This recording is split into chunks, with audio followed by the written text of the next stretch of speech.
Ya, kita kembali ke kisah tadi Sayyidina Utsman bin Affan.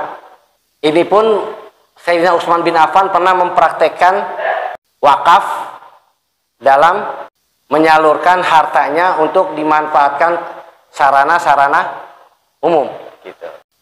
Satu hari di Madinah mengalami kekeringan, krisis air bersih. Krisis air bersih. Jadi tidak ada sumur, satupun sumur yang mengeluarkan air kecuali air sumur Raumah. Air sumur Raumah yang dimiliki oleh orang Yahudi yang bernama Raumah. Jadi Raumah ini seorang pemilik sumur di Madinah yang memang airnya itu apa? Melimpah. Airnya banyak. Akhirnya diutus tuh Sayyidina Utsman sama Nabi untuk jadi gini, karena mengalami kekeringan, karena mengalami krisis air, sehingga orang-orang Yahudi ini menjual airnya untuk digunakan oleh orang-orang muslim. Ayo, siapa yang mau air beli? Ditungguin tuh sama dia, sama Raumah. Ada yang beli 1 ember, bawa. Ada yang 2 ember, ada yang 3 ember, ada yang 4 ember, dan seterusnya. Nah, kemudian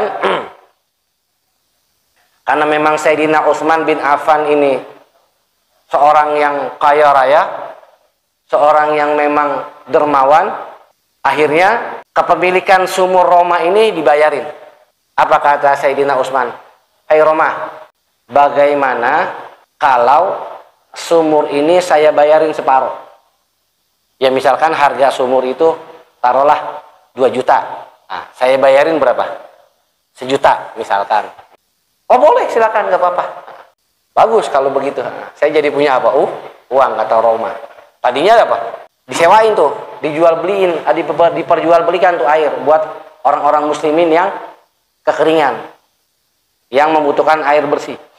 Ngantri deh gitu ya, kayak ngantri sembako, kayak ngantri gas gitu. Padahal beli. Kayak kita beli bensin, kayak kita beli apa? Ngantri beli gas. Padahal kita nggak gratis itu, bayar. Tapi apa? Ngantri. Kalau ngantri gratis sih mending. Udah ngantri bayar lagi. Kalau Pak Ustadz sih amit-amit. Ngantri gitu ya, amit-amit. Udah ngantri bayar lagi. Nah, akhirnya Sayyidina Utsman membeli. Jadi gini, keuntungan yang didapat oleh Raumah ini untuk memperjualbelikan air nggak nyampe 1 juta, taruhlah 300.000 lah keuntungan tiap dia jual air.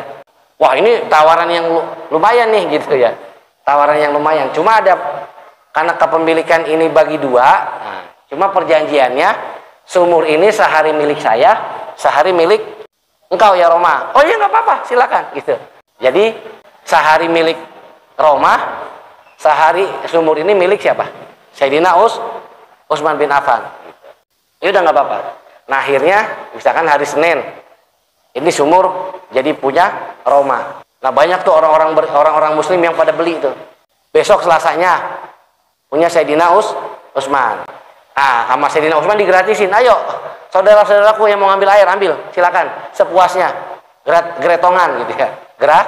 Gratis. Silakan, ambil. Rebuknya punya siapa? Raumah lagi gitu. Beli lagi.